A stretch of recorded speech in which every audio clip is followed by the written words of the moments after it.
act like you annoy them and shit. You know what I'm saying? You can't ask a simple question. You can go in a supermarket, there's 20 white people around, you the only black. You walk in the supermarket, hi, how you doing? Excuse me, can you tell me where I can get some toothpaste from? If you look up on aisle 6, it says it. It says toothpaste. You just have to fucking read toothpaste. Use your vowels.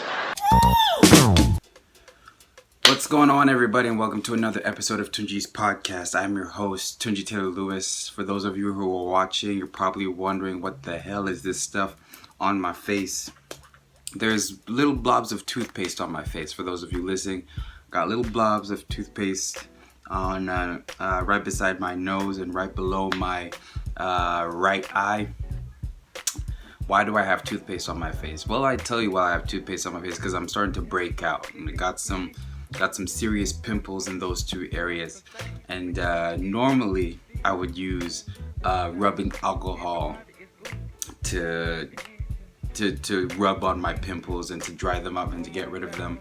But a while back, actually, when I was a kid, and when I started getting pimples, you know, like when you're a kid and you start to get pimples and you want to get rid of them by any means because they look, you know, ugly on your face or whatever. My mom suggested toothpaste to me one time, just putting blobs of toothpaste on my face on these pimples, and I think it worked. I'm pretty sure it worked. If it didn't work, I don't think I'd still be doing it at all, like, you know, every once in a while like I still do. But that's why I got pimples on my face. And normally when I have pimples like this and I don't have any rubbing alcohol, I just deal with it, you know, like I'll just leave them there until they go away like anybody else, or, you know, pop them while I'm in the bathroom or something like that, like most people. But the reason why I'm putting toothpaste on them and I want to get rid of them ASAP is because tomorrow the Paper Champions, the comedy series that I was a part of, will be released on Amazon Prime tomorrow. And tomorrow we're having like this big event for it. We're going to be going over to one of the producers' house to watch it for the first time on Amazon Prime. And then we're going to have like a celebration for it at a hotel. And, you know, I want to be looking my best. You know, this is my very first one. I just love it when pimples come at the most inconvenient times. Like, just as an aside, like, pimples just come, like, you know, just right when you need them to, right? But anyway, no, like, you know, I know like a bunch of photos are going to be taken. I know that this is going to be like, a cool moment for me in my career, a pretty memorable moment. And so, you know, while the cameras are going and all that stuff, I want to make sure my face is nice and clear. You know, for whatever reason, the special soap that I use that has a combination of exfoliation and moisturization ain't working on my face. So now we got to take drastic measures. So yeah, but I just figured for this episode I could just sort of talk about my experience of how I got the show, you know, the journey of like how it ended up getting picked up on Amazon Prime. So when I first got an audition for Paper Champions, it was for a role that I thought was funny, but I didn't think I was the right fit for. It was the role for the referee, which was eventually taken by my boy Adam. Shout outs to Adam. By the way, that guy Adam, the referee, if you guys watch the show, he's the best part of the show to me, like by far. He's the funniest dude. But so I went in there to audition for that role. I went in there and I remember auditioning for the role. I remember that audition being a lot of fun. But I just remember thinking to myself that I wasn't the right fit for that role. Like, the character that I took on, I sort of like did an impression of of a comedian in Vancouver who I admire, who I thought would be a better fit for that role. I kind of did an impression of him, like doing that role. And just walking out of there, I'm like, man, that was a lot of fun, but I don't think I'm quite right for that role, right? So months go by, you know. And, you know, I get another email from my agent saying that, hey, they want you to audition for this thing again, but it's for a different role. And mind you, this is around the time when I'm starting to think about, like, you know, stepping away from improv comedy. You know, I was just becoming very, very discouraged at that point. I think every actor, like, has a point where they feel like, you know, quitting the industry altogether, not for the reason I eventually did, which was to go about things in the independent route, but just to like quit the whole thing altogether. I was feeling very, very discouraged at that point. I was starting to pull back from improv comedy, just because, you know, I was just feeling pretty discouraged with the situation I was in at that point. And then so I just do the part. I'm just like, you know what, nothing to lose, like whatever, let's just do this thing. And then next thing I know, like the next day or a couple days afterward, I get followed by the production company of this show that I just did this other role for. And when I did that audition for that other role, it definitely felt like a better fit. Like that's the role of Olympia, which I ended up playing in Paper Champions.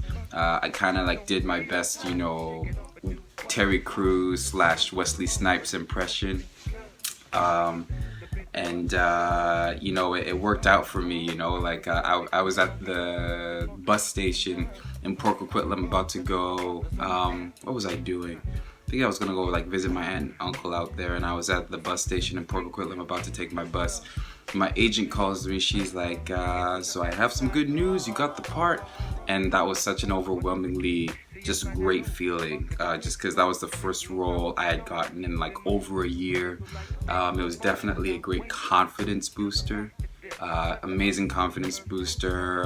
You know, it was a trip out to Calgary, so I get to, you know, like go on a plane to act and, you know, get to make money from acting. That was a really, really big deal. And I'll never forget it. My agent called and just like, yeah, so you got this thing, it's in Calgary, and I think it's gonna be very good exposure for you. Now, just FYI to all the people who aren't part of the industry, whenever somebody says to you or your agent says to you, this is gonna be great exposure, it usually means it ain't gonna pay that well. That's what it usually means. So I was a little bit scared that I wasn't gonna pay anything, or was gonna pay like just something like stupid or something crazy low. But it wasn't that bad. Like I got paid like, you know, definitely a fair amount for the 10 days that I was out there. So yeah, and oh yeah, cool fun fact too. That was also around the time when I first started dating my girlfriend. I think we started dating that month, and then like a couple weeks later I get a role for like a comedy series. So like, you know, that sort of like puts another item into the bucket of like, hey, you're making a good decision by dating me. But anyway, so yeah, I get the role. You know, a month or two later, like after, you know, doing like some table reads and meeting the cast for the first time, we take the trip out to Calgary, and it was a super fun experience. Like they put most of the cast all in the same house. We were all staying in an Airbnb. It was me, Kylie, who plays the lead character, Patrick Gerber, Peter Chow. Meeting Peter Chow was pretty crazy because I used to like watch his YouTube videos when I was in high school. I used to like laugh at his stuff all the time, so playing side by side with him was pretty cool. Adam, who played the referee, it was like, yeah, it was like the five of us in one place, and it was a lot of fun. Like, you know, 10 days straight of for the most part waking up early in the morning, going to shoot for, you know, sometimes it was 4 hours, sometimes it was 12, 16 hours. But it was certainly a very, very fulfilling experience to be on set. And that's when I discovered my love for the set. And it was definitely like just great validation that I was heading in the right direction with my career, because I ultimately did make the decision to move on from improv and to get on set and to be in that creative space. Like I definitely quickly realized that as a creative space, I definitely enjoy the film set a lot more than being on the stage. I love the stage because of the interaction that you have with people, and you get to feel the immediate response from what you're doing right away. But as a creative space, and just as a challenge, and just the amount of like energy you can put into your performance, there's nothing like the film set. So yeah, man, that's sort of my story of my experience on the Paper Champion set. By the time I drop this on Instagram, it'll be out. So, you know, go to Amazon Prime, get your 30-day free trial, you know, support me in this thing. Promise you won't regret it. Peace out.